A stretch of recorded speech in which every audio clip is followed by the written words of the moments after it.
अस्सलाम वालेकुम class. First lecture में हमने इकोनॉमिकली डिमांड को डिस्कस किया था कि इकोनॉमिकली डिमांड के लिए हमारे पास 3 फैक्टर्स का होना ज़रूरी होता है। वो क्या है? Desire plus power to purchase and market price. कि हमारे पास इकोनॉमिकली डिमांड कब कंप्लीट होती है? जब हमारे पास उस चीज़ को खरीदने का इरादा हो, हमारे पास एबिलिटी टू परचेज हो, पावर टू परचेज हो, प्रेजेंस ऑफ मनी हो with relate of their market price. और दूसरी चीज़ जो हमने अपने लेक्चर में डिस्कस की थी वो क्या थी? Law of demand. Law of demand को हमने जो डिस्कस किया था क्या था कि demand is the function of price. When price increases demand decreases, और when price decreases quantity demanded will be increases। तो ये जो हमने लॉ ऑफ डिमांड डिस्कस किया था वो हमने वर्टिकली फॉर्म में डिस्कस किया था।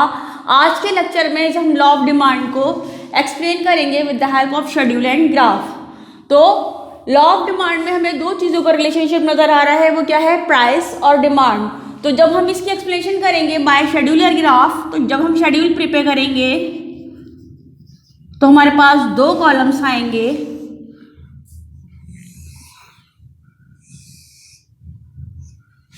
एक कॉलम होगा प्राइस का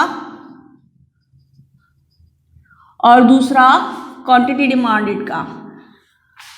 इनिशियली प्राइस हमारे पास लेट सपोज के ₹10 है, तो उस प्रोडक्ट के जो है वो 4 यूनिट सेल आउट हो रहे हैं। अब हम सपोज करते हैं कि मार्केट प्राइस जो है वो क्या हो रही है? इंक्रीज हो रही है कि 10 रुपीज़ से इंक्रीज होकर मार्केट प्राइस कितनी हो गई? 12।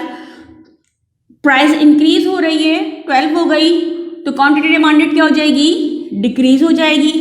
मजीद भी प्राइस इंक्रीज हुई 12 से 14, तो डिमांड फिर डिक्रीज हो गई, क्योंकि लॉ ऑफ डिमांड जो रिलेशनशिप शो करता है वो क्या शो करता है कि जब जब प्राइस इंक्रीज होगी क्वांटिटी डिमांडेड क्या होगी? डिक्रीज होगी। तो फर्दर हमारी प्राइस इंक्रीज हो गई, वो कितनी हो गई? 14, तो डिमांड फिर डिक्रीज हो गई, वो क्या हो गई? 2। मजीद जब इनकम प्राइस इंक्रीज हुई 16 हो गई, तो मजीद डिमांड क्या हो गई? डिक्रीज हो गई। तो schedule of law of demand के लिए जब हम इसको प्रिपरेशन करते हैं तो हमारे पास दो कॉलम आते हैं। एक कॉलम होता है प्राइस का, दूसरा कॉलम होता है क्वांटिटी डिमांडेड का। अब इन दोनों चीज़ों को या फिर हम इन दोनों वैल्यूज को जब हम प्लॉट करते हैं ऑन ग्राफ,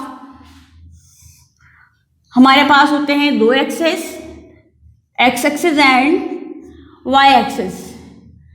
डिमांड जो है वो डिपेंडेंट वेरिएबल है, तो डिमांड को हम शो करते हैं एक्स एक्सेस पर। प्राइस जो है वो इंडिपेंडेंट वेरिएबल है, तो उसको हम शो करते हैं वाई एक्सेस पर। ये हमारे पास ओरिजिन है। ओरिजिन के बाद हमारे पास हमेशा लीस्ट वैल्यूज आती हैं। वाई एक्सिस पर हम प्लॉट करेंगे प्राइस को। प्राइस का जो लीस्ट वैल्यू है वो क्या है? 10। तो 0 के बाद मेरे पास क्या आ गया? 10। 10 के बाद 12, 14, देन 16।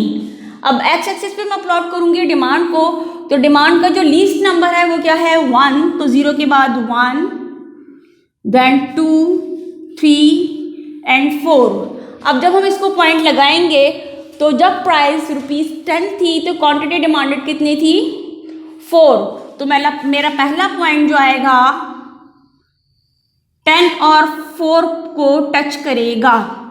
देन दूसरा जो मेरा पॉइंट है वो क्या है? प्राइस जो हो गई है वो इंक्रीज होकर कितनी हो गई है? ₹12, और क्वांटिटी डिमांडेड जो है वो डिक्रीज होकर कितनी हो गई है? 3। तो अब मैं चाहूँ तो ये वाला पॉइंट आ गया। फिर नेक्स्ट 14 पे कितना हो रहा है? 2। फिर जब प्राइस इंक्रीज हो गई 16 रुपीज़ पर चली गई, तो क्वांटिटी डिमांडेड डिक्रीज होकर कितनी हो गई? ₹1। अब हमने इन पॉइंट्स को भी मैच कर लिया। इन पॉइंट्स को जब हम लाइन ड्रॉ करेंगे तो जो लाइन हमें मिलेगी फॉलिंग कर्व की सूरत में DD, इसको हम नाम देंगे डिमांड कर्व। कर्व जो है वो निगेटिवली स्लोप है, फॉलिंग कर्व है, जो किस चीज़ को शो करता है? निगेटिव रिलेशनशिप को, कि अगर एक वेरिएबल इंक्रीज होगा तो दूसरा वेरिएबल क्या होगा? डिक्रीज होगा। और अगर हम इसे डाउनवर्ड टू अपवर्ड पढ़ें तो जैसे जैसे प्राइस डिक्रीज होती जा रही है क्वांटिटी डिमांडेड क्या होती जा रही है? इंक्रीज होती जा रही है। तो यहाँ हमारे पास क्या है, डी जो है वो डिमांड कर्व है, वाई एक्सिस पर हमने प्राइस को प्लॉट किया है और एक्स एक्सिस पर हमने डिमांड को प्लॉट किया है। अब अगर हम इसकी एक्सप्लेनेशन लिखना चाहें तो जो पहला पॉइंट होता है it will be a initial point.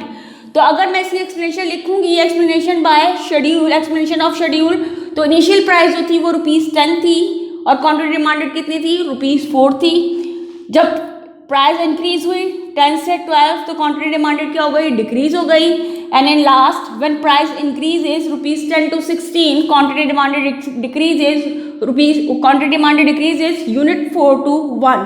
तो इस तरह से हम इसकी एक्सप्लेनेशन जो है वो नोट डाउन कर सकते हैं, वो आपको बुक्स और नोट्स दोनों से मिल जाएगी और इसका लिखने का तरीका भी साथ ही मैंने आपको बता दिया है। सेकेंडली हम एक्सप्लेन करते हैं अपने ग्राफ को। तो ग्राफ की एक्सप्लेनेशन में हमें सिर्फ 4 चीज़ों को डिफाइन करना होगा कि वाई एक्सिस पे हमने क्या चीज़ प्लॉट की है, एक्स एक्सिस पर क्या प्लॉट की है, और जब हम इन पॉइंट्स को ज्वाइन करते हैं तो जो कर्व हमें मिल रहा है उस कर्व की नेचर क्या है और उसको हम डिनोट किससे करें। तो वाई एक्सिस पे हमने प्लॉट किया है प्राइस को, एक्स एक्सिस पे हमने प्लॉट किया है डिमांड को। जब हमने इन पॉइंट्स को मिलाया तो हमें जो कर्व मिला है falling curve, D D is a demand curve और इसका नेचर जो है वो क्या है, डाउनवर्ड या फिर नेगेटिवली स्लोप। तो ये हमारे पास explanation of law of demand by the help of schedule and graph जो है वो कंप्लीट हो गई है। प्रीवियस लेक्चर में हमने इसको वर्टिकली डिफाइन किया था, अजम्पशन भी हमने साथ डिस्कस कर लिए थे और उसके बाद हमने इसकी explanation with schedule and graph भी कंप्लीट कर ली। एक दूसरा पॉइंट जो हम डिस्कस करते हैं वो क्या है,